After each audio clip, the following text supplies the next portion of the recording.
I'm Indian Katunggal.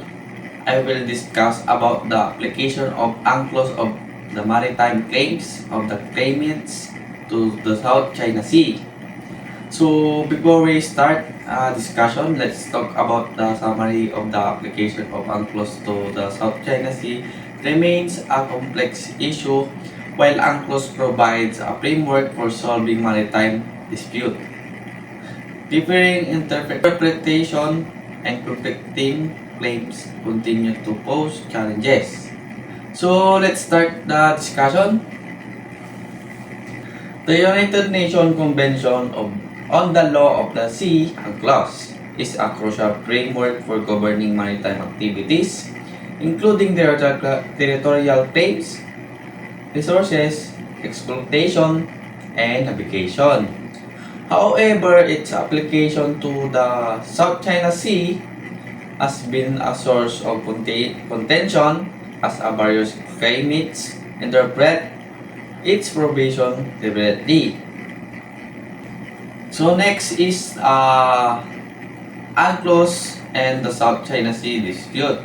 So the South China Sea is a strategically important region due to its vast rivers of oil and natural gas, its role as a major shipping route, and its rich fishing grounds.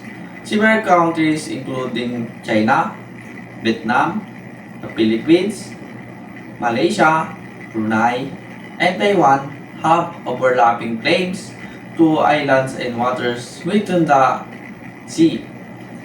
So next is line and a clause. China 9-line claim, which encompasses a vast area of the South China Sea, is a major point of contention.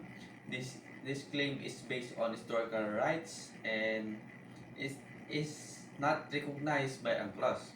China argues that its historical presence and activities in the region grant it specially rights including thus beyond the limits defined by UNCLOS.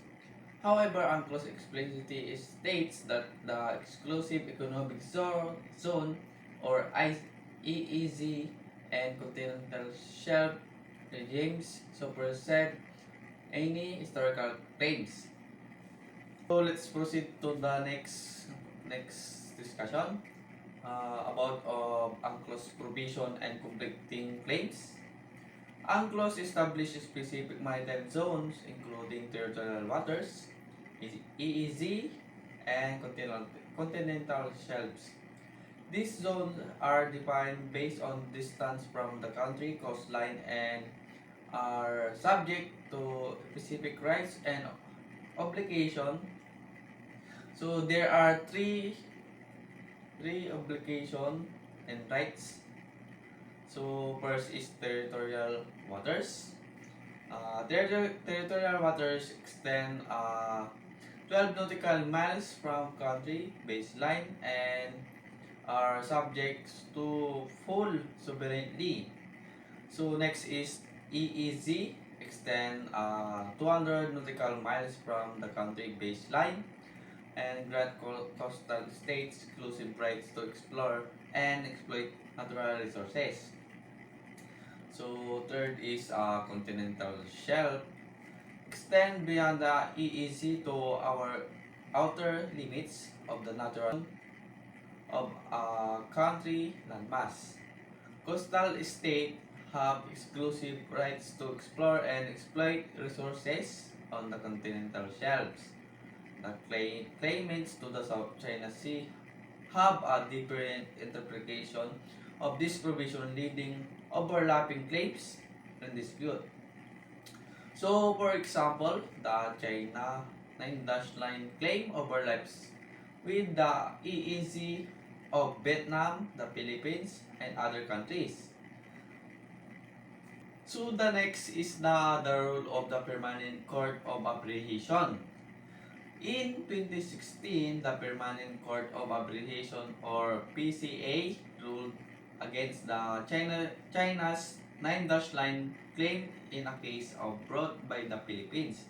The PCA found that China's claim was compatible with Unclos and that its island building activities in the Spratly Island were illegal. So, however, China rejected the PCA ruling, further complaining the situation. So, I will the end of the discussion. Thank you for listening to all viewers. Thank you very much. Bye bye.